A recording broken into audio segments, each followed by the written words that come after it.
It's here, it's finally here, and it's been on the cards for a while. The Triumph 660 Daytona.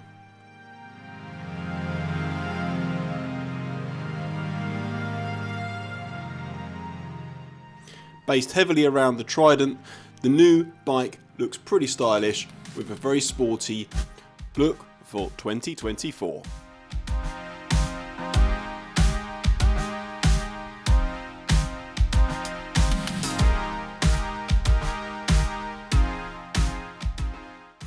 Putting out around 90 brake horsepower and about 70 Newton meters of torque, the bike is looking to fit right into that middle bracket of the middleweight, middle range bikes that everybody is fighting for right now.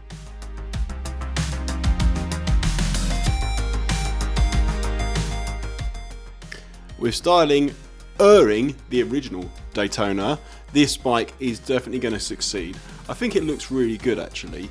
There is obviously some cost cuttings around the suspension and everywhere else, but that is because this bike is going to come in at around £8,500 on the road, which is actually a very good deal for a bike of this type.